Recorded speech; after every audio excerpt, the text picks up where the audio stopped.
beaucoup de votre présence aujourd'hui pour notre table ronde autour des femmes, de la crypto et du Web3. Et avant de commencer, je souhaitais donner quelques instants à Cyril Armange, DGA de Finance Innovation, et qui a tenu à nous accueillir aujourd'hui. Merci Canel, bonjour à tous. Juste quelques mots pour dire que nous, on est très heureux d'onboarder, d'accueillir ce genre d'initiative. On a eu une directrice au sein de Finance Innovation, donc le sujet des femmes dans la finance, alors qu'elles représentent 60% des effectifs, mais qu'elles ne sont pas forcément visibles, est un sujet chez nous qui a toujours été très présent. Et voilà, il était normal qu'on puisse accueillir ce genre d'initiative en espérant que le secteur de la crypto, du Web3 puisse un peu mieux faire sur ces sujets. Et donc voilà, pour nous, on est très heureux d'accueillir ce genre d'initiative. J'espère qu'il y en aura d'autres. Et puis vraiment heureux de contribuer à ce genre d'initiative. Pour votre info, je parle de Finance Innovation en tant qu'acteur sur ce sujet. À partir du 1er février, on aura un appel à projet qui s'appelle Women Tech EU, avec l'ambition en fait de donner des grants à plus de 160 entrepreneuses en Europe en fait. Donc nous lancerons un appel à candidature et j'espère que nous recevrons justement beaucoup de contributions, notamment dans le Web3. Donc voilà, en tout cas on est très très heureux et je vous laisse tout de suite commencer et place aux expertes. Alors, à son origine, le Web3 porte le rêve d'un espace de liberté accessible à tous. En 2009 naît Bitcoin avec pour rêve de donner accès à l'investissement à toutes et à tous. Et pourtant, aujourd'hui, les hommes investissent 2 fois plus que les femmes et seuls 10% des utilisateurs de CoinHouse sont des utilisatrices.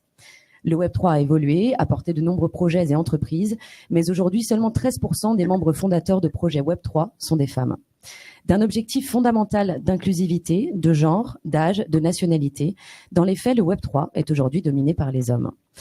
Il est troublant de constater qu'un secteur aussi jeune reproduise aussi rapidement l'invisibilisation des femmes qui a eu lieu dans les secteurs de la finance, de la science et de l'histoire. Femmes et Web3 est un livre blanc qui retrace la place des femmes dans ce secteur. Expertes, artistes, investisseuses, acheteuses, les femmes sont là et elles sont même de plus en plus présentes. Selon une étude récente de Gemini, 47% des personnes crypto-curieuses sont des femmes et en France, près de la moitié des investisseurs crypto sont des femmes. Les femmes sont là donc, et pourtant leur pertinence, leurs compétences sont sans cesse remises en question. Et c'est à nous, les acteurs du Web3, d'agir en adressant directement les mécanismes de leur invisibilisation en leur donnant la parole avec cette table ronde, leur sous-représentation en leur facilitant l'accès à nos services. Et c'est pourquoi nous allons donner accès gratuitement à notre offre investisseur à toutes les femmes qui le souhaiteront pendant 3 mois. Et enfin de leur isolement en leur offrant des espaces de rencontre et d'expertise avec la mise en avant des communautés du Web3 qui leur sont dédiées. Finalement, avec ce livre blanc, nous avons souhaité réaffirmer notre engagement à soutenir les femmes. Nous nous sommes lancés dans un formidable travail d'investigation et souhaitons remercier toutes les personnes qui se sont jointes à ce projet. Et nous aimerions également remercier les 4 femmes qui ont répondu à notre invitation. Je vous prie d'accueillir Naomi Aliwa, cofondatrice de l'association Women in Web3, Faustine Fleuret, présidente et directrice générale de l'ADAN, Élodie de Marquis, chef des opérations chez Kaiko, qui a la grande particularité d'avoir 2 femmes à sa tête, et enfin Léa Lejeune, journaliste et cofondatrice de Plan Cash, le premier média français qui parle d'argent aux femmes et aux jeunes sur un ton féministe. Merci à vous 4 d'être présentes à cette table ronde et à vous tous qui soutenez cette quête pour un Web3 plus inclusif et égalitaire. Nous vous souhaitons un agréable moment. Alors, pour commencer cette table ronde, on s'est dit que la meilleure chose à faire pour donner un petit peu une idée de ce qu'il y avait dans ce livre blanc et surtout pour laisser place à votre parole, c'était de vous proposer de commenter des citations du livre blanc. Donc, je vais commencer par la première, qui est de Claire Balva. Le moment où je me sens le plus femme, c'est quand j'interviens dans des conférences et qu'on me demande ce que ça fait d'être une femme dans ce milieu. Est-ce que vous avez envie de parler un petit peu de cette citation ? Alors, bonjour à tous déjà et merci d'être là de bon matin pour parler de ces sujets qui nous tiennent toutes et tous à cœur. Pour réagir, alors d'une part, je comprends tout à fait, parce qu'en général, c'est la réaction, mais somme toute, on peut comprendre de quelqu'un qui voit une femme sur scène, on va dire. Parce que moi, quand je suis arrivée il y a quelques années déjà dans le secteur, les personnes que je voyais sur des scènes, sur des vidéos, c'était quasi exclusivement des hommes. C'était pas du tout rare, et ça l'est toujours pas d'ailleurs, c'est un problème, qu'il y ait des panels 100% masculins d'experts qui vont venir parler du Web3. Et donc, effectivement, pour les hommes, mais aussi pour les femmes, ça peut être un peu surprenant quand une femme vient parler du Web3. Et d'ailleurs, c'est un malheureux effet d'entraînement, puisqu'au début, en tant que femme, si on voit que des hommes parler sur ces sujets, forcément, on se sent moins concerné. Et on a beaucoup moins d'appétits avant, et on pense que c'est pas un sujet pour nous. C'est un peu comme on passe devant la vitrine d'un magasin, il y a que des vêtements pour hommes, bon bah on pense pas qu'on va pouvoir s'habiller en tant que femme. Donc c'est un énorme problème, et c'est un cercle vicieux qui fait que même si une femme va vouloir s'intéresser au sujet, elle va pas se sentir concernée, elle va pas forcément creuser. Et ça véhicule cette fausse image que le Web3 est un milieu réservé aux hommes, tant dans les personnes qui peuvent en parler que dans les compétences et dans l'expertise que ça mobilise. Et il ne faut absolument pas que perdure cette idée que le Web3 n'est pas un sujet qui peut être appréhendé par les femmes, que ce soit dans la compréhension technique du sujet, des sous-jacents, des opportunités, que dans la capacité à pouvoir demain contribuer en intégrant une boîte, finalement, du Web3. Donc oui, effectivement, et moi je l'ai davantage ressenti quand j'ai été élue présidente de la DAN en mai 2021. La première remarque, c'était, bon, en général des félicitations, mais en plus vous êtes une femme. Donc je sais pas ce que ça veut dire en plus, parce que je sens pas que parce que je suis une femme, j'avais moins de compétences ou moins d'expertise qui me permettait de concourir, on va dire, dans cette élection. Mais oui, c'était systématiquement, que ce soit des hommes mais aussi des femmes, la remarque que l'on me faisait quand j'ai été élue et qu'on venait me féliciter. Tu veux prendre la suite? Alors moi, ça me fait réagir. Bon, déjà, ce qui est intéressant de remarquer, c'est que cette logique, c'est aussi la logique qui s'est passée quand le web s'est lancé et quand les startups ont démarré. Encore une fois, quand on en discute avec les entrepreneuses de la tech, elles disent « je n'y croyais pas, ce secteur était tout nouveau » et d'un seul coup, je me suis rendu compte qu'il y avait très peu de femmes autour de moi, que le sexisme s'était reproduit, voire même accentué. Donc moi, je suis pas surprise que ça arrive dans la crypto vu que c'est déjà arrivé dans le web, mais effectivement, il y a cette logique-là. Alors du coup, je vais prendre un exemple dans la logique du web. En France, il y a quelques années, il y avait été lancé un hashtag qui s'appelait Jamais sans elle et qui a impliqué qu'à chaque table ronde, débat, article, etc., parmi les intervenants, il y ait toujours au moins une femme. Alors, le mieux, c'est qu'il y en ait deux pour que ce soit pas la femme de service. Mais en tout cas, il y avait ce réflexe-là qui avait été pris. Et je pense que c'est un réflexe que tous les acteurs de la crypto, et je m'adresse aux acteurs de la crypto s'il y en a ici, devraient prendre aussi. À la fois en tant que journaliste, quand on commente, mais aussi quand on organise des tables rondes, mais aussi quand on fait des événements, vraiment prendre ce réflexe d'avoir toujours au moins une femme. Il y a des petites choses comme ça qui peuvent acculturer. Et j'y reviendrai plus tard. Mais effectivement, nous, on voit très bien que beaucoup de jeunes femmes se disent ça n'est pas pour moi, ça ne m'intéresse pas, parce que la finance plus la technologie, qui sont deux bastions masculins, ça donne l'impression que vraiment ça exclut. Je peux prendre la suite. Merci, bonjour à tous. Je suis ravie d'être là, je m'appelle Elodie, comme Canel le disait. Pour réagir là-dessus, c'est vrai que je réfléchissais qu'est-ce que ça veut dire d'être femme. C'est très différent pour chacune d'entre nous, j'en suis sûre. Moi, ce qui me parle pour moi, en fait, c'est je me sens le plus femme quand je n'ai pas à penser que je suis une femme. Quand je suis reconnue pour mon expertise, pour le fait que j'ai travaillé dans tel ou tel secteur, quand je vais avoir une valeur ajoutée lorsque je m'adresse à une audience, à un groupe. Et donc, je comprends malheureusement, il y a encore beaucoup de choses à faire, à changer. Faut pas oublier, enfin juste si on regarde un peu l'histoire, que beaucoup de choses ont changé en faveur de l'égalité homme-femme depuis les années 1920. Ça fait moins de 100 ans. On est en 2023. Donc c'est pour rappeler également qu'il y a encore beaucoup de chemin à parcourir. On va dans la bonne direction, mais en effet, il y a encore beaucoup de stéréotypes, de choses à changer. Et ça commence par la communication, en effet, de casser ce cercle vicieux. Il y a un manque parfois de représentation féminine. Il y a une chose qu'on voit très bien à Kaiko, on fait de la donnée de marché financière pour les cryptos et les actifs numériques en général. Donc pensez à un Bloomberg, on travaille avec beaucoup d'investisseurs. On travaille vraiment sur ce sujet de digitalisation de la finance.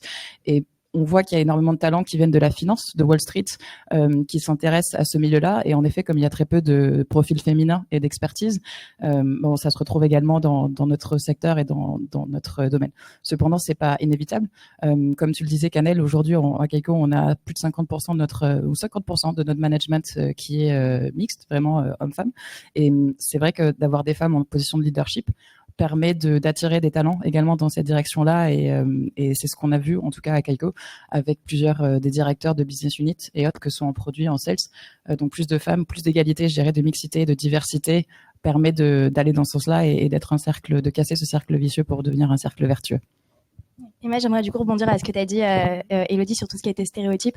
Je suis complètement d'accord. Enfin, nous, on a fait une étude du coup en interne dans Women in Web 3 et 70% des femmes ont déjà ressenti un stéréotype de genre dans le Web 3. J'ai pas les chiffres pour les autres secteurs de la tech, mais en tout cas pour celui du Web 3, il est assez flagrant. Et du coup, pour répondre à l'affirmation de Claire Balva sur le fait du coup, qu'elle dit qu'en conférence, on lui pose très souvent la question qu'est-ce que ça fait d'être femme. Je pense qu'il n'y a pas une seule femme ici qui prend la parole publiquement à qui on n'a jamais dit qu'est-ce que ça fait d'être femme. Je pense que, enfin voilà, c'est quasiment, c'est la question vraiment quasiment inévitable à toutes les femmes. Moi, bah, quand on a lancé l'association Women in Web 3, on avait discuté avec Claire Balba et elle m'avait dit exactement cette même phrase. Elle m'avait dit c'est vraiment la question que, les femmes, on peut plus, voilà, on n'en peut plus de cette question. Donc c'est vrai que nous, pour nous, ça a toujours été, on a fait une quinzaine de conférences avec plus d'une cinquantaine de femmes dans des panels, qu'on a interviewé et on a toujours eu à cœur de jamais poser cette question. Donc on fait des conférences très techniques, on fait des conférences sur tout ce qui est cyber, crypto, NFT, mais aussi voilà sur le métavers, sur l'infra. On a toujours des panels à 70% féminins et en fait les femmes, ça nous intéresse qu'elles soient là pour qu'elles nous racontent en fait comment ça marche techniquement, mais pas voilà. Pourquoi c'est plus dur quand tu dois aller chercher tes enfants à l'école? En fait, c'est juste une question qui intéresse personne. Donc voilà. Merci. On va avoir une deuxième citation de Flavie Prévost, cofondatrice de Fleet, qui est « On peut avoir des postures d'experts masculins, une forme de mansplaining sur les réseaux, et c'est aussi l'une des raisons de l'essor des communautés en non-mixité, la volonté d'être tranquille dans ces échanges. » Je vais donner la parole tout de suite, Naomi, vu que toi, justement, tu as fondé une communauté de femmes dans le Web3. Ouais, exactement. Bah du coup nous, je vois exactement ce que veut dire Flavie du coup sur le fait que les femmes ont besoin de se retrouver en communauté pour être plus à l'aise. Ce qu'on a vu particulièrement, c'est que c'était surtout sur les sujets techniques. En fait, on a fait, sur une étude en interne, 70% des femmes qui n'ont pas étudié les matières STEM à l'université, donc tout ce qui est sciences, technologie, ingénierie, se sentent moins légitimes d'être dans le secteur du Web3 et se sentent moins légitimes d'être là. Ce chiffre tombe à 40% quand on parle à des femmes qui ont étudié les sujets STEM. Donc c'est sûr que on est beaucoup plus à l'aise. Je pense que les femmes ont besoin de se retrouver en communauté dans ces sujets techniques, donc que ce soit Web3 ou que ce soit vraiment tous les sujets techniques, parce qu'elles se sentent moins légitimes d'être là. Parce qu'en vrai, le problème à la source, c'est que on les voit moins dans les écoles d'ingénieurs. Enfin, moi, j'ai fait une école d'ingénieur, j'ai étudié les maths, j'ai toujours été, c'est vrai, quasiment la seule femme. Et c'est vrai que du coup, je me sens aussi concernée par ça. Oui, donc nous, c'est vrai que du coup avec Women in Web 3 ou encore avec Cléo du coup qui est la boîte que j'ai cofondée maintenant où on donne du coup des bootcamps intensifs aux femmes sur le code. C'est vrai que l'une des remarques qu'on entend souvent c'est j'aurais jamais osé poser cette question dans un environnement masculin. Parce que c'est vrai que dès que le sujet touche à la technique, on se sent toujours moins légitime de poser des questions. C'est aussi une différence que je vois quand je vais à des conférences Web3 technique où il y a des femmes et où les femmes ne posent quasiment jamais, ou très très peu de questions, ou les conférences du coup Women in Web3 qui sont aussi là pour que les femmes soient plus à l'aise de prendre la parole. Voilà. Et malgré tout, donc nous on n'est pas du tout une communauté que de femmes, on est une communauté, comme je disais, à plus de 70% de femmes. Mais c'est vrai que la première question dans nos conférences, elle est souvent posée par un homme, ce qui pose pas de problème. Mais c'est vrai que c'est un biais très récurrent qu'on a eu l'habitude de voir. Donc les femmes, c'est vrai, se sentent plus à l'aise, même si nous on a un groupe Telegram. Les femmes parlent de tout, les femmes parlent des bons plans pour les hackathons, pour se retrouver, etc. Mais c'est vrai qu'on parle pas de être une femme. C'est juste que la parole est un peu plus libre dans une communauté dans laquelle on se sent plus à l'aise, quoi. Je voulais rebondir parce que toi tu parles beaucoup de l'aspect technique quand la question elle est techniquement compliquée, etc. Nous, ce qu'on fait chez Plan Cash, c'est complètement différent puisque c'est vraiment la vulgarisation, la démocratisation. On va prendre les bébés investisseuses par la main et on leur explique comment faire. Et en même temps, la problématique revient, c'est la même. C'est-à-dire que sur certains sujets d'argent, on peut voir une différence à en parler de manière genrée en tant que femme ou en tant qu'homme, notamment sur les questions d'investissement, où en fait, quand on incarne des exemples de femmes, on est beaucoup moins sur du concours et de la petite course au pourcentage de rendement en plus, mais beaucoup plus sur de l'investissement projet, qu'est-ce que je vais faire de mon argent, qu'est-ce que je soutiens comme entreprise, etc. Donc là, il y a une vraie différence. Sur la crypto, il n'y a pas tellement de différence, c'est vraiment se sentir libre de poser les questions, même les questions qui peuvent paraître bêtes, frivoles, débutantes, dans un espace un peu safe où on n'a pas, désolé, un crypto bro en commentaire qui arrive qui dit « Ah, mais t'as rien compris, nanana, c'est trop nul ta question, etc. » Je pense que voilà, c'est vraiment se libérer, sortir de l'autocensure. Donc nous, chez Plan Cash, c'est pas non mixte, même si c'est très fortement adressé à des femmes. Donc de temps en temps, on a un monsieur qui vient, qui débarque et qui dit qu'il est pas content. Mais je fais aussi partie d'un groupe Discord qui a été monté par une femme LGBT qui s'appelle La Mineuse, où on échange pour le coup sur nos investissements en crypto. Est-ce qu'on essaye d'aller sur des cryptos qui sont peut-être plus osés que du Bitcoin ou de l'Ethereum? Voilà. Et on peut se poser ces questions-là entre nous parce qu'il y a personne qui arrive pour nous juger dans les commentaires. Non, je voulais juste rebondir sur ce que disait Naomi, parce qu'effectivement, et d'une façon plus globale, de toute façon, le sujet de éduquer les femmes et les amener vers des sujets qui ne sont a priori pas pour elles, il faut le prendre bien en amont. Donc, c'est génial que, en termes, on va dire, de remède, il y ait des communautés de femmes qui puissent traiter à un moment où, voilà, elles sont déjà dans la vie active ou dans les parcours supérieurs, puissent traiter peut-être cette timidité ou cette réticence à aller vers des sujets qui sont pas pour elles. Mais le sujet est bien en amont, puisque on l'a vu avec la publication lundi du rapport du Haut Conseil de l'égalité. En fait, il y a 3/4 des femmes qui n'ont jamais considéré d'étudier ou d'aller dans une filière technologique informatique. Donc, en fait, ce chiffre, il est énorme, mais parce que le sujet n'est pas tellement traité à la source. Donc, les communautés de femmes, c'est essentiel.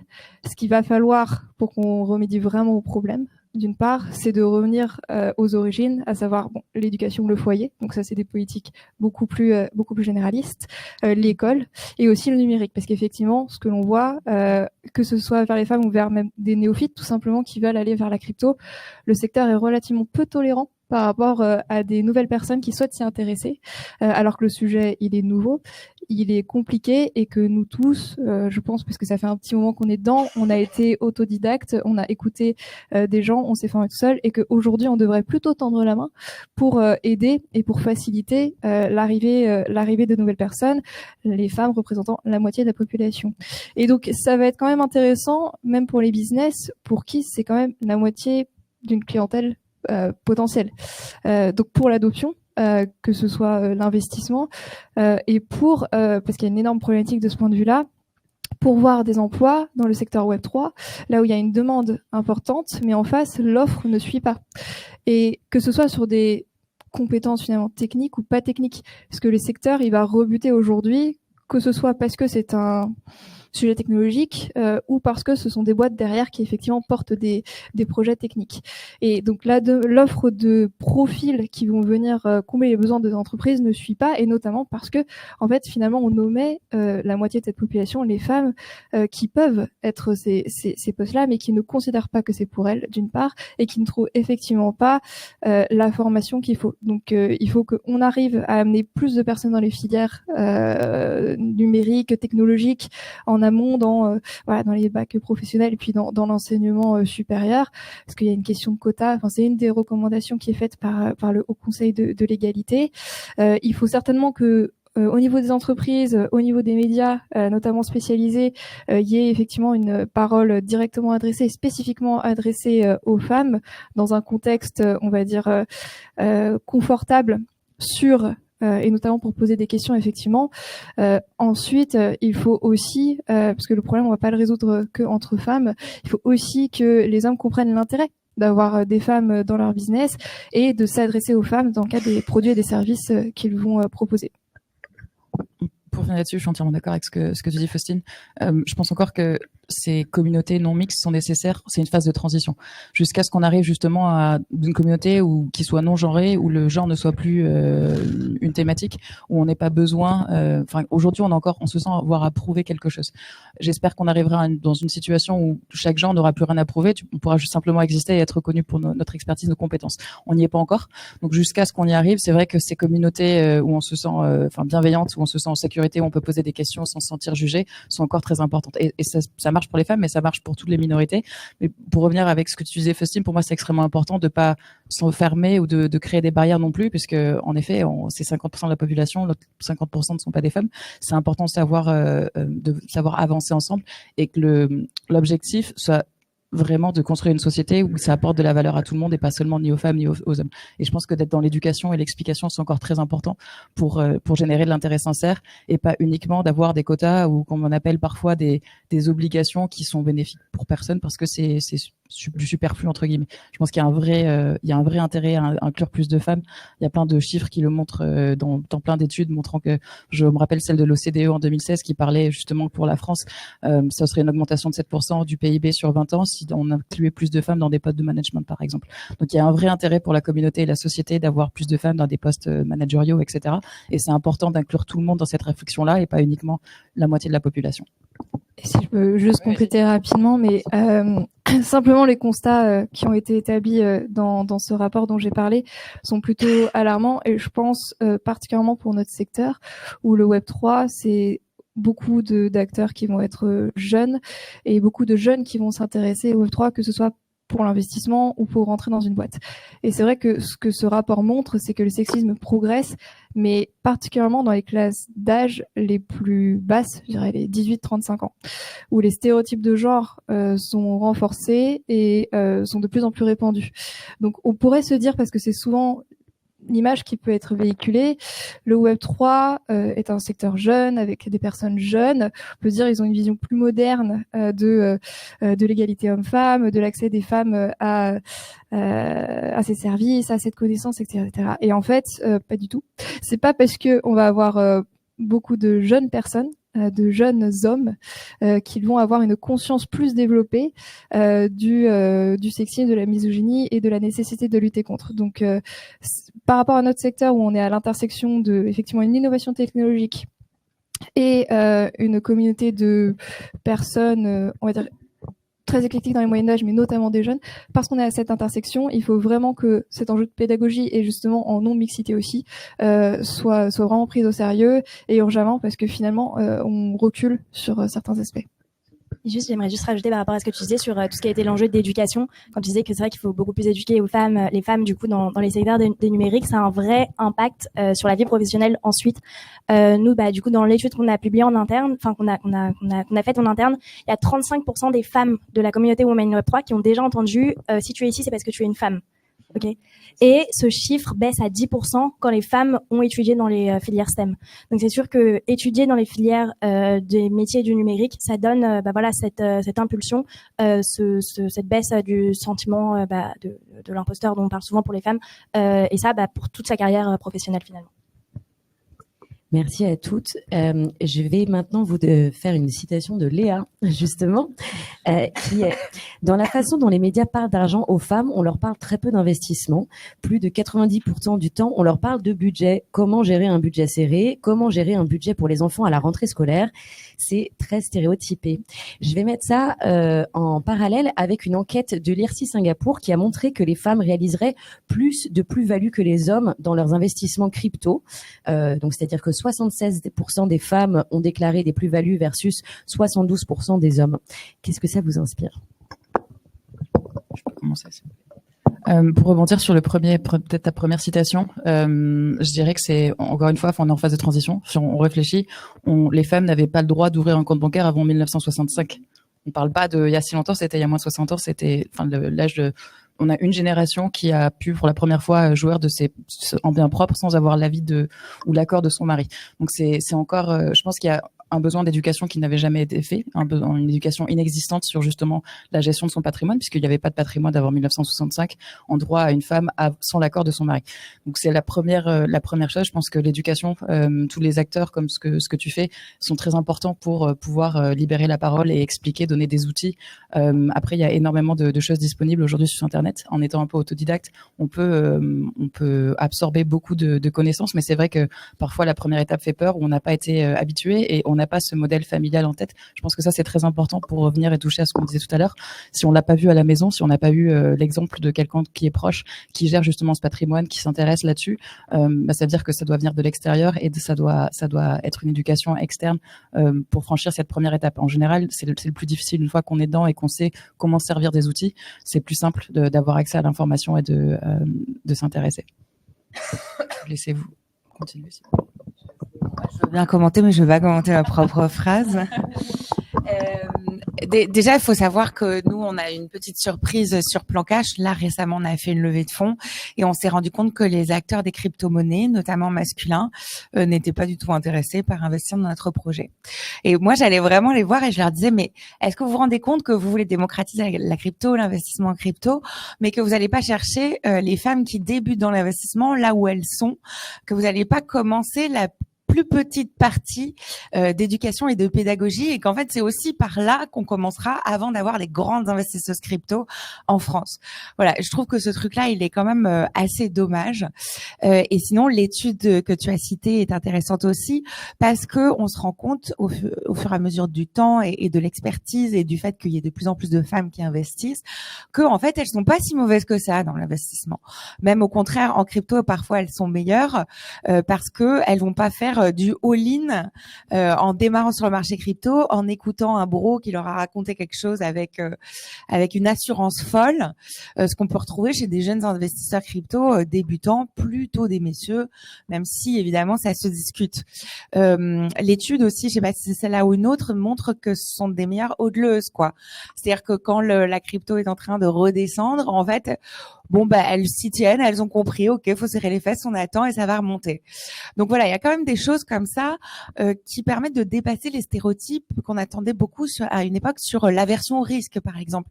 Les femmes seraient plus averses à la crypto parce qu'elles sont plus averses au risque. Non, elles ont une manière différente de le prendre et ça peut avoir aussi des avantages en tant qu'investisseuse. Donc je pense que à la fois l'importance déjà d'aller parler de tous ces sujets-là aux jeunes femmes et de leur montrer, et nous on voit vraiment qu'il y a un boulot chez Plan Cash. On a vraiment deux équipes dans les femmes qui reçoivent le discours sur la crypto et l'investissement en crypto.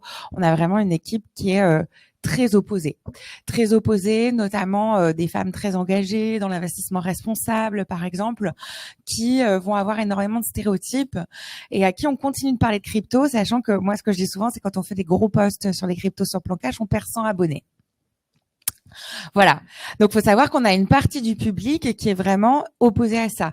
Mais nous, on part sur le principe qu'on va acculturer. Et c'est-à-dire que notre lectrice, qu'elle décide d'investir en crypto ou de détester la crypto à la fin des articles qu'on aura écrits, finalement, moi, je m'en fiche. Ce qui est important pour moi, c'est qu'elle comprenne, qu'elle puisse argumenter, qu'elle puisse savoir si elle a envie de rejoindre cette communauté, d'investir, d'aller chercher plus loin dans la curiosité ou de dire ok, je n'y vais pas parce que j'en sais rien, parce que je considère que ça pollue trop, même s'il y a beaucoup de débats là-dessus, je vais pas y revenir. Mais en tout cas, voilà, que ce soit en connaissance de cause. Et donc, il faut vraiment aller, effectivement, les chercher, faire de la vulgarisation et expliquer aussi aux acteurs plus traditionnels que peut-être il faut prendre part à cet effort de vulgarisation vis-à-vis des femmes, mais aussi vis-à-vis des jeunes. Simplement, je pense que en fait la problématique qu'on peut avoir, c'est qu'on confond sous-représentation et absence. Et en fait, il y a peut-être une sous-représentation de femmes dans les investisseurs, dans les CEO de boîtes Web3, mais en fait, elles ne sont pas absentes. Elles sont juste moins visibles ou elles se mettent moins en avant. Par exemple, sur des panels, elles vont se poser bien plus de questions qu'un homme à qui on va solliciter pour parler. Elles vont se demander d'abord c'est quoi le sujet, est-ce que je suis compétente, etc. Donc voilà, la sous-représentation n'est pas l'absence. Et effectivement, il y a déjà une part d'investisseurs, de femmes qui investissent dans la crypto. Aujourd'hui, c'est en 2023, 36,5% des investisseurs qui sont des femmes et 45% de ceux qui considèrent investir. Donc il y a déjà quand même une bonne base, même si on parle bien de sous-représentation et on parle pas d'absence des femmes dans l'investissement crypto. Mais donc il y a une marge, puisque les femmes c'est un tout petit plus 50% de la population. Il y a une marge pour aller chercher le reste. Et de la même façon, dans le secteur, et Kaiko c'est un excellent exemple, il y a des boîtes qui sont dirigées par des femmes. Il n'y a pas d'absence de cadres dirigeantes dans le secteur. À la DAN, sur les membres que l'on a, on va avoir 11 boîtes qui sont dirigées par des femmes, et on va avoir énormément, et ça c'est aussi relatif aux compétences qu'elles vont principalement avoir, puisqu'on l'a dit, il y a moins de...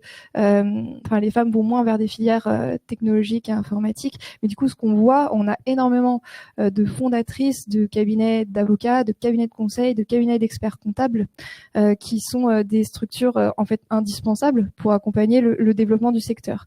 Donc sous-représentation n'est pas absence, et c'est pour ça que c'est très énervant quand sur des panels on entend dire on n'a pas trouvé de femmes. Et moi, du coup, je continuerai sur la citation du coup de Léa sur les cryptos. C'est vrai que moi, ce que j'ai pu remarquer, en tout cas dans mon entourage voilà, de femmes, au Manu Web 3, etc., c'est que les femmes, elles ont moins ce goût du risque. J'ai l'impression, et donc que même si les femmes du Web 3, elles achètent quelques grosses crypto-monnaies, elles auront moins ce goût du risque de trader en DeFi, etc. Et voilà, je pense à une de mes anciennes collègues de Kaiko qui est brillantissime en DeFi, qui écrit des papiers de recherche sur la DeFi, qui connaît, je pense, le sujet mieux que personne, et pourtant qui m'a avoué qu'elle n'avait jamais finalement tradé en DeFi parce qu'elle n'osait pas. Et c'est quelque chose que j'entends énormément. Je pense à plein d'amies investisseuses qui voient des projets crypto passer. Ils me disent que il y a beaucoup elles ont beaucoup de collègues et investisseurs qui investissent en tant que BA dans les projets, mais qu'elles n'osent pas. Je sais que je travaille vraiment sur tout ce qui était le papier de recherche de DYDX, et j'en avais un peu parlé autour de moi, donc qui est une plateforme de trading décentralisée, et beaucoup m'avaient dit, en fait, j'avais jamais entendu aucune femme qui m'a dit qu'elle avait déjà tradé sur DYDX. Donc c'est vrai que on avait eu cette idée de mettre en place un peu un atelier pour apprendre à trader, etc. Finalement, il y a eu un peu de problème à tout ce qui était conformité légale, donc c'est vrai qu'on n'a pas mis ça en place. Mais les femmes aiment bien être accompagnées, donc sur tout ce qui est du coup, bravo pour ce que tu fais dans ce qui est plan cash. Je connais aussi la boîte Female Invest, je connais MyPhoenix. Il y a pas mal de boîtes pour aider les femmes à investir. Et je pense que c'est vrai que c'est un milieu où les femmes ont besoin d'être accompagnées, prises par la main, par du coup cette aversion au risque par rapport à d'autres, par rapport aux hommes peut-être. Peut-être un dernier point là-dessus. Je trouve ça intéressant, tu vois, la crypto-monnaie aujourd'hui, les crypto-actifs sont extrêmement, sont des actifs risqués, que tout le monde le sache. Et donc, je trouve ça intéressant de bien d'avoir une connaissance, tu vois, de ça avant d'investir. Et en effet, le profil de risque peut varier d'une personne à l'autre en fonction, est-ce que vous êtes, je sais pas, nouveaux parents, en fonction de votre patrimoine et de là où vous en êtes dans votre vie et du cycle de liquidité dont vous allez avoir besoin sur les prochaines années. Et ce qui est vrai, c'est que parfois, ça manque d'éducation, je trouve, peut-être, mais les néophytes en général, les femmes et les gens en général qui voient parfois, moi j'ai entendu des gens dire j'ai investi en crypto mais sans savoir quelle était la technologie sous-jacente, j'ai acheté tel token mais ils savent pas du tout à quoi ça sert par exemple, et je trouve pas, j'ai pas envie de pousser ce comportement-là. En revanche, de chercher à comprendre, d'avoir une idée de quelle est l'utilisation, quel est l'usage pour pouvoir mieux gérer le risque ensuite, parce que je pense qu'une fois qu'on a parfois peut-être, en tout cas personnellement, j'aime comprendre ce qui se passe avant de pouvoir investir, et il y a encore peut-être cette case black box avant de pouvoir arriver dans la crypto comme dans les equities, dans les actions, dans d'autres types d'investissements qui sont ouverts à tous aujourd'hui. Merci beaucoup. Est-ce qu'on a des questions du côté du public? Ah sur la plateforme. Oui.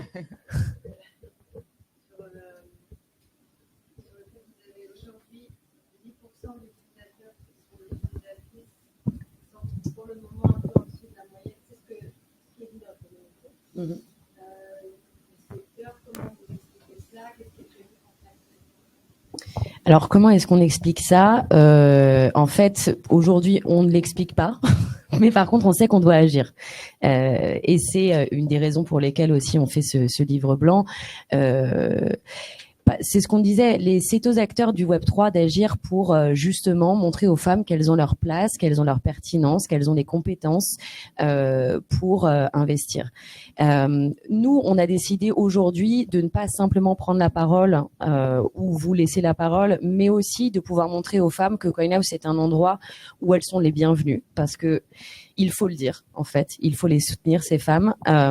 Donc, on a décidé d'offrir pendant 3 mois notre offre investisseur à toutes les femmes qui le souhaiteraient, pour leur permettre de monter en compétences, pour avoir aussi 0% de frais sur leur trade.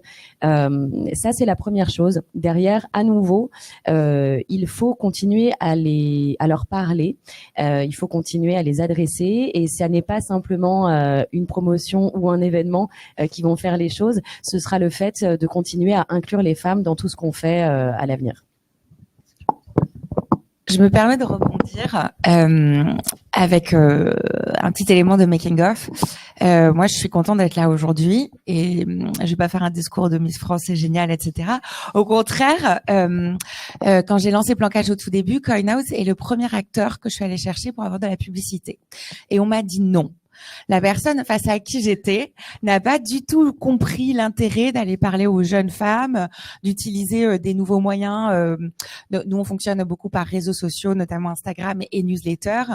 Donc vraiment, la personne n'a pas compris du tout l'intérêt. Donc moi, j'étais un peu choquée, et surtout, voilà, elle était dans une logique où elle disait bon, il faut mettre des femmes qui font de la crypto, puis il faut les mettre dans des vidéos, puis comme ça ira. Non, en fait, on va reprendre depuis le début, on va faire de la pédagogie. Et là, ce que je trouve intéressant dans votre démarche d'entreprise, c'est que vous avez pris le problème à 360. Je suis pas payée pour dire ça, attention. Mais c'est que vous avez fait à la fois une conférence, à la fois un livre blanc, à la fois une offre où vous essayez de changer quelque chose. Et là, on sent bien qu'on n'est pas dans un truc de récupération à la petite semaine où on essaye d'avoir de la visibilité sur un détail, mais que vraiment, il y a un truc qui a été pensé de manière globale. Et je vous encourage là-dessus parce que je trouve que c'est une très bonne idée. Eh bien, écoutez, est-ce qu'il y a d'autres questions? Oui.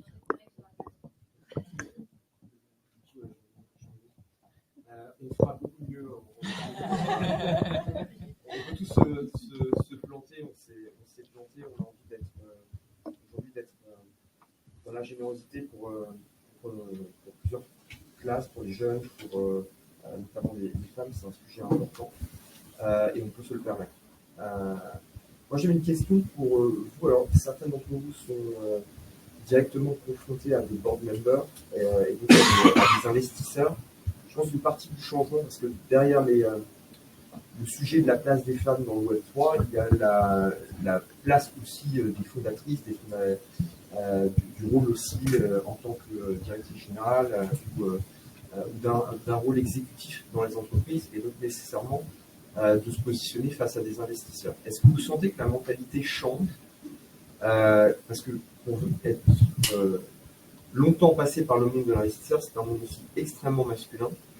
Je suis pas certain en fait que les mentalités changent à ce niveau-là, et c'est sans doute là qu'il faut les faire changer aussi.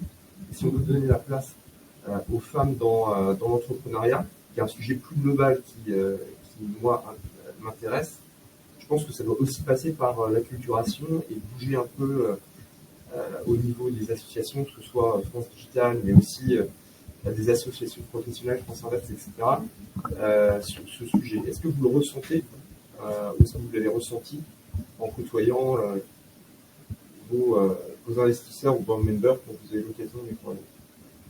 Je peux commencer.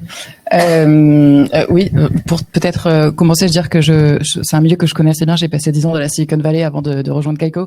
J'ai travaillé en temps, j'étais de l'autre côté, j'étais dans la partie venture capitaliste, en capital risque pour une grande boîte tech qui a plus de 60 milliards de capitalisation boursière aujourd'hui, qui s'appelle VMware.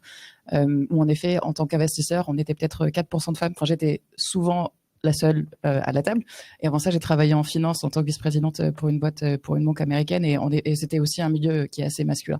Donc c'est entièrement vrai. Enfin, je relais tout à fait ça. En rentrant à Kaiko, ça fait 3 ans et demi que j'ai rejoint la boîte. On a levé 80 millions avec notre présidente et directrice générale, qui est une femme, Ambre Soubiran. Et je sais qu'elle a eu énormément de difficultés pour lever le seed, donc les premiers 5 millions que Kaiko a levé en 2019. Je me rappelle de cette liste qu'elle m'a montrée où il y avait une centaine d'investisseurs en capital risque. Elle a eu beaucoup de noms, peut-être 95, avant d'avoir 5 oui à la fin qui ont permis de lancer l'aventure. Ça a été un peu plus simple lors de notre série A et de notre série B en 2021 et 2022 parce qu'on avait fait nos preuves déjà en tant que business model et ensuite on a trouvé des investisseurs qui étaient aussi plus ouverts à ça. Donc c'est vrai qu'aujourd'hui c'est encore une minorité. On a des fonds, on a un de nos investisseurs qui s'appelle Revaya, qui est un des plus gros fonds de growth en Europe, qui cartonne, Alice et Lina que vous connaissez peut-être, qui sont justement qui dans leur thèse d'investissement ont envie de soutenir des projets avec des femmes à la tête, mais c'est encore une minorité. Et oui, en effet, pour lever des fonds aujourd'hui, c'est vrai que c'est pas encore facile et on revient, je crois que les pourcentages sont similaires. Malheureusement, moi j'étais dans la tech depuis 2012 dans la Silicon Valley, on était à 4%. Je crois que les chiffres sont à peu près les mêmes aujourd'hui dans l'investissement. Ça a baissé même. D'accord. Bon, bah, ça a baissé. Ouais, pourtant ça a baissé. Donc c'est vrai que c'est une chose dont on n'a pas du tout parlé aujourd'hui. On parle beaucoup de pédagogie, d'éducation, mais d'un point de vue dans le monde pur de l'investissement, et ça commence justement par financer des boîtes tech avec des femmes à leur tête, c'est encore trop peu, et peut-être qu'on n'en parle pas assez. Donc merci de rapporter là-dessus. Mm-hmm. Qui sont des groupes ou ailleurs des fonds d'investissement, peut forcément faire écho. Donc, aller créer un fonds de 200 ou 300 millions d'euros dirigé par des femmes pour justement financer des projets et faciliter le développement de l'entrepreneuriat féminin. C'est pas un sujet, parce qu'en effet, il y a des vaillages signé sur ce tube. C'est pas un sujet qui est beaucoup plus porté que ça aujourd'hui. Non, c'est vrai. C'est dommage. Après, il y a quand même Sistar comme fonds de femmes. Après, pour rebondir, du coup, sur Kaiko, je sais que j'avais discuté avec un des investisseurs de la BPI qui avait, je sais pas s'ils ont investi ou non dans Kaiko. En tout cas, qui me disait que le competitive edge de Orbre, c'est vraiment le fait que elle attire des femmes dans sa boîte et c'est des femmes qui seraient pas allées autre part. Et c'est vrai que moi, je pense que oui, le problème, il est peut-être du coup qu'il y ait moins de 3% de femmes qui arrivent à lever des fonds, mais c'est aussi représentatif du nombre de femmes à des postes de leadership. Enfin voilà, nous dans Women in Web 3, je sais qu'il y a 72% de femmes qui ont des femmes dans leur équipe, mais il y en a que 18% qui ont des femmes à des rôles de leadership. Donc c'est vrai que ce manque de représentation de rôle modèle, on se dit aussi c'est pas fait pour moi vu que je connais pas de femmes fondatrices. Du coup ouais, enfin c'est moins fait pour moi et je sais qu'on a moins de 30% de femmes qui sont capables de citer 3 femmes fondatrices dans le milieu. Donc c'est peut-être surtout au lieu d'attaquer les fonds d'investissement et dire que finalement c'est les fonds d'investissement le problème, peut-être dire que le problème c'est qu'il y a moins de femmes qui prennent des rôles modèles et du coup qui arrivent à inspirer les prochaines générations. Alors moi je vais m'inscrire en opposition avec ça. Déjà parce que vous le dites, il y a 18% de femmes en position de manager et il y a que 2, et quelques % qui arrivent à financer leur boîte. Donc en fait, malgré tout, il y a un sexisme très très fort pour passer de 18 à 2,5%. C'est-à-dire qu'il y a beaucoup de femmes qui avaient des projets et des compétences qui ont été mises de côté. Donc moi, je pense qu'on peut pas nier le fait qu'il y a un sexisme qui se rajoute par-dessus. Et j'irais même plus loin. Et là, pour le coup, c'est une prise de position, donc ça se débat très fort. Je pense aussi que l'une des raisons pour lesquelles il y a moins de levées de fonds ou moins de montants levés dans les femmes entrepreneuses dans la tech, c'est parce qu'on disait des différences de maîtrise de la technologie pure, etc. Beaucoup de fonds sont levés sur des entreprises qui reposent sur la technologie pure et non pas sur l'innovation d'usage. Et moi, ce que j'aimerais bien porter comme idée, c'est que l'innovation d'usage est parfois aussi importante que l'innovation technologique. Aujourd'hui, parmi les plus grosses startups qu'on a en France, on a Doctolib, qui est pas une innovation technologique. C'est pas un truc extrêmement disrupteur en matière de techno pure, mais par contre, c'est quelque chose qui a changé nos vies. Et donc, je pense qu'il y a aussi cette idée d'aller financer des projets qui sont peut-être moins disruptifs dans la technologie pure, mais aussi regarder des projets qui vont changer le quotidien des hommes et des femmes. Merci. Est-ce qu'on a d'autres questions? Oui. Alors, Bluen, j'ai juste Grégory, c'est ça qui est... Ouais. Je suis arrivé en retard un peu du métro, excusez-moi, mais je vais parler un petit peu avant. Moi, je représente les médias crypto et personne ne va démentir qu'on a un rôle énorme à jouer là-dessus.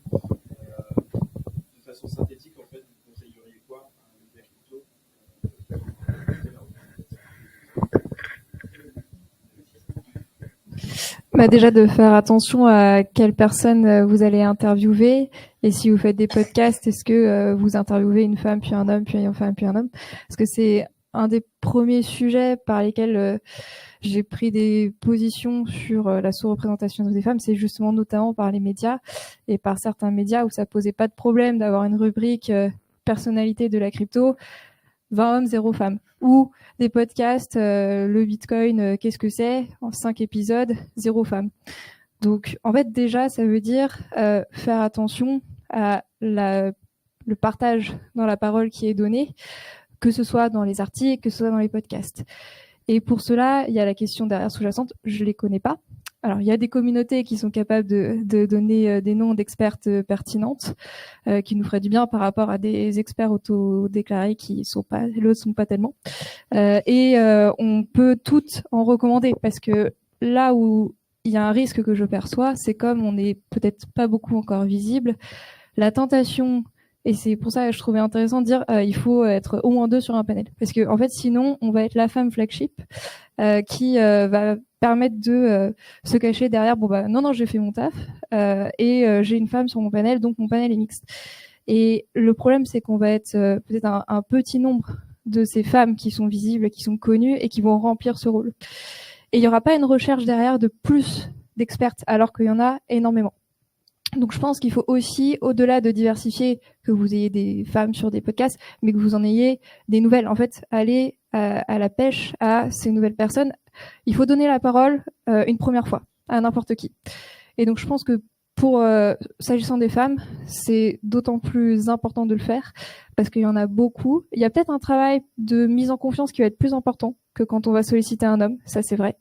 Parce que, enfin, je le disais, les femmes vont plus se poser la question de leur pertinence, et possiblement de leur disponibilité aussi. Ça dépend quand est-ce qu'on propose certains types de manifestations. Donc il ne faut pas être rebuté non plus par peut-être une réticence qui va être plus importante. Et si on a vraiment envie de défendre cette cause, si on a vraiment envie, et je sais Grégory, toi c'est le cas puisque tu m'as donné la parole à l'époque pour en parler. Si on a vraiment envie et si on est vraiment impliqué, il faut pas être rebuté et il faut peut-être s'attendre à ce que ce soit peut-être un petit peu plus difficile d'avoir des femmes que des hommes sur des panels, sur des podcasts, dans des articles, mais il faut persévérer.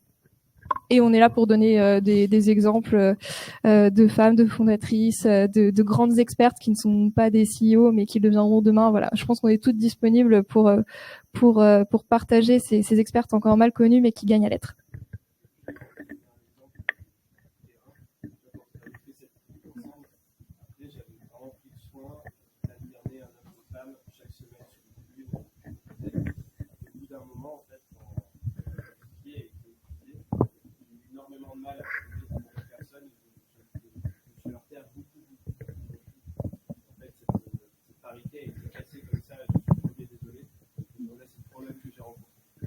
Non mais t'as raison et on en a parlé de ce cercle vicieux qui est que bon déjà tu vois peu de femmes donc t'as moins envie de prendre la parole en tant que femme donc tu vas avoir moins de femmes donc etc.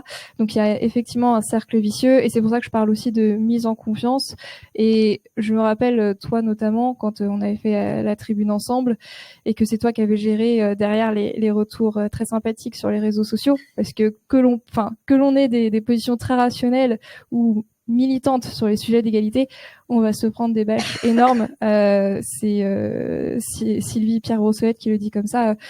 Le numérique, c'est l'école du sexisme. Et effectivement, derrière, les retours sur la tribune ou les retours qu'on va avoir peut-être aujourd'hui ou sur des prises de parole quand on parle d'égalité, ils sont toujours, il y aura toujours des retours négatifs. Et je pense que ça va aussi rebuter des femmes à prendre la parole parce que c'est violent. Et donc, peut-être une anticipation puis une bonne gestion de cela, comme tu l'as fait à l'époque, peut mettre en confiance des femmes qui, a priori, seraient trop inquiètes de s'afficher.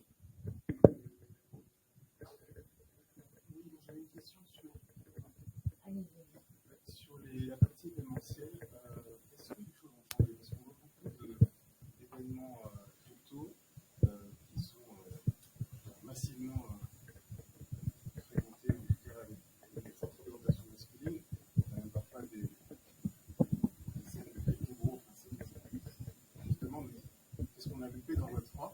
Et ça, si les choses ont évolué de ce point de vue-là depuis de nombreux années? Est-ce que vous avez pu sensibiliser peut-être les organisateurs? Alors, je pense que Naomi et Faustine, vous avez fait pas mal d'événements Web3, vous? Ouais, moi c'est vrai que j'ai fait pas mal d'événements Web3. Je me rappelle, du coup, quand j'ai un de mes premiers événements Web3, c'est un événement DeFi France où c'est vrai que on était deux femmes, moi et Phoebe Beck BD, avec qui on a cofondé l'association plus tard. Peut-être parce qu'on était les deux femmes sur cet événement. Et c'est vrai que je me rappelle, on était au fond de la salle, on n'osait pas trop poser de questions, etc. Et maintenant, je pense que c'est moins le cas. J'ai été à un événement DeFi France il y a un mois ou deux, et c'est vrai qu'il y avait quand même plus de femmes. Donc je pense que les femmes s'intéressent de plus en plus. Après, tout ce qui est événement, c'est vrai que je pense que pour une femme, une femme, elle a plus difficilement accès à un network dans le sens où se libérer en after work, etc. C'est quand même des sujets qui sont moins faciles. Je pense à Annelle, qui est une autre des cofondatrices de l'association, qui a deux filles en bas âge. Donc elle arrive à se libérer, pour aller à des événements crypto parce qu'elle a une babysitter. Mais je pense que si c'était pas le cas, elle pourrait moins se libérer. Donc je pense qu'il y a aussi ce problème qui est pas en vrai dû à la qualité de l'événement ou à la qualité de l'écosystème, mais qui est surtout dû au fait que une femme se libérant en afterwork, c'est pas dû à tout le monde, à tous les, voilà.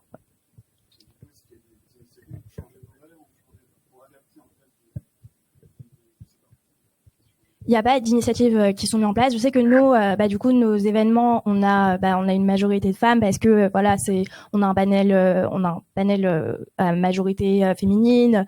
Les femmes savent qu'elles vont se retrouver, etc. Après, c'est vrai que dans les événements crypto, il y en a pas mal chaque semaine. Donc c'est vrai que peut-être que les femmes priorisent d'aller à nos événements plutôt qu'un autre parce qu'elles savent qu'elles vont se retrouver un peu dans une communauté un peu safe place. Mais voilà, non, il n'y a pas d'initiatives qui sont mises en place pour changer les horaires ou pour avoir des... Mais parce que finalement, c'est pas tant qu'il faut changer d'horaire, c'est que c'est des femmes qui, si c'est après 17h, elles ont pas un homme derrière qui peut un soir éventuellement gérer. Et c'est donc plutôt le problème de quel est le soutien. Donc là, je vais complètement au-delà des limites de la conférence, mais c'est pas le problème que ce soit à 18h. C'est le problème qu'à 18h, de façon logique, s'il y a des enfants, et c'est la mère qui va être indisponible. Donc il y a de ce point de vue-là un sujet beaucoup plus sociétal à traiter.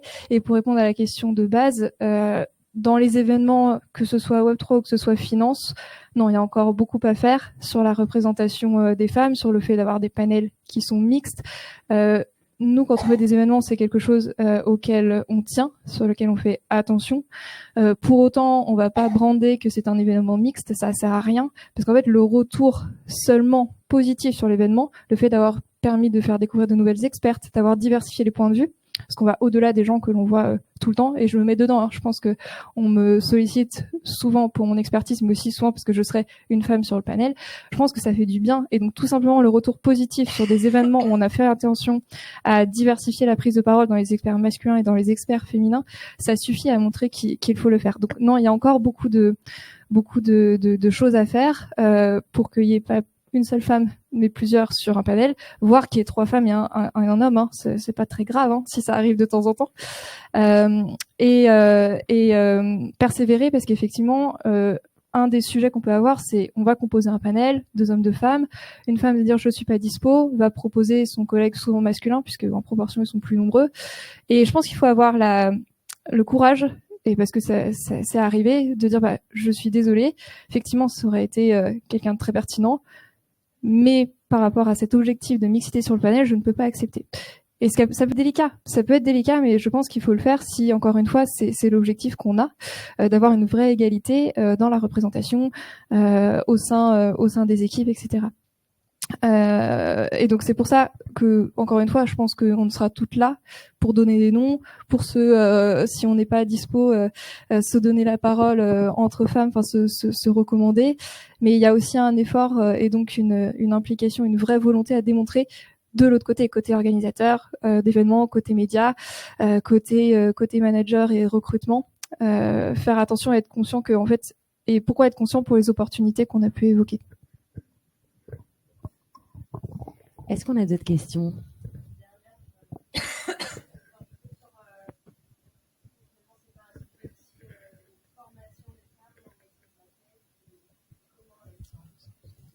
Ouais, totalement. Ouais, c'est ce que je disais. Enfin, les femmes sont sous-représentées en école d'ingénieur et sont, enfin, dans les écoles de numérique, ils sont aussi sous-représentées dans les métiers de la tech. Après, cette sous-représentation, elle se voit surtout dans les plus hauts postes de management. D'après, enfin, je me rappelle une étude de McKinsey qui est sortie en 2019, qui disait que finalement, dans les jobs juniors à l'entrée, il y avait 48% de femmes qui rentraient, et quand on arrivait à les postes plus seniors, elles étaient du coup à moins de 20%. Donc en vrai, c'est pas tant un sujet de faire rentrer plus de juniors, mais c'est vraiment en fait de les faire rester. Il y a la moitié des femmes qui partent des métiers de la tech avant leurs 35 ans, donc il y a un énorme problème de rétention, et c'est vrai que c'est ce problème, je pense, qu'il faut aller prendre en amont plutôt que c'est le problème. Tout à fait, si je peux compléter là-dessus, c'est vrai qu'il y a encore un plafond de verre, j'ai l'impression, en tout cas dans la progression, c'est de trouver un champion, enfin quelqu'un qui va pouvoir vous aider à progresser dans une entreprise.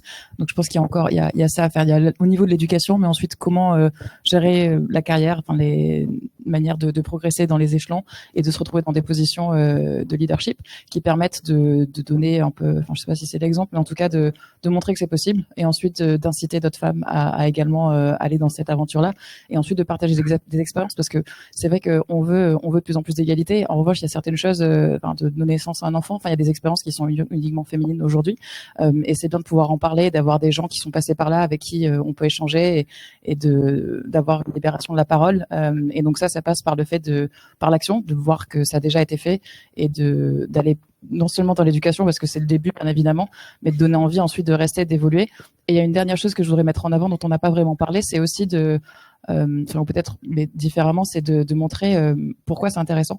On parle de cette nouvelle technologie, qui est la blockchain dans l'utilisation de Web3, mais parfois c'est peut-être de parler différemment, ou d'expliquer pourquoi est-ce que c'est si exciting, pourquoi est-ce que c'est si passionnant, pourquoi il y a tellement de choses à faire, pourquoi est-ce que cette nouvelle technologie peut en effet tacler des challenges environnementaux, sociétaux, les 17 thèmes que les Nations Unies ont mis en valeur, pourquoi est-ce que cette technologie peut répondre d'une manière qu'aucune autre technologie ne l'a fait avant. Et ça passe aussi par l'envie, donner envie aux jeunes générations, non seulement de découvrir par des filiales technologiques ou pas d'ailleurs, parce qu'il y a plein de manières de rentrer dans ces thématiques-là, et ensuite d'avoir des gens qui sont passionnés et qui viennent vous en parler et de vous dire, moi je veux vous dire que la data, la donnée de marché financière, je trouve ça génial. Et je vous le dis sincèrement. Et c'est peut-être pas la chose la plus évidente. Et si on m'avait dit à 15 ans, tu vas travailler dans la donnée de marché financière, je me dis bon, pourquoi pas, mais c'est peut-être pas évident. Mais c'est aussi de parler de passion et de donner envie aux gens de s'intéresser et de devenir des experts dans ces sujets-là, et de le faire d'une manière qui soit peut-être plus intéressante que ce qu'on voit à la télé ou dans des panels avec des mots un peu pompeux parfois. Et ça, je trouve ça aussi très important. Donc c'est l'éducation, le suivi dans la carrière, montrer qu'il y a des exemples concrets et pas seulement que ça passe pas que par des mots, et aussi pouvoir parler à des gens qui sont tout simplement passionnés, experts, et qui vont vous donner envie d'aller plus loin et de se développer dans cette branche-là. Merci. Est-ce qu'on a encore des questions du côté du public ? Non. Alors, dans ce cas-là, je vais tous vous remercier d'être venus ici. Surtout, je vous remercie, vous, d'avoir participé, d'avoir donné votre voix sur ce sujet. Et je vous souhaite tous une très bonne journée. Merci.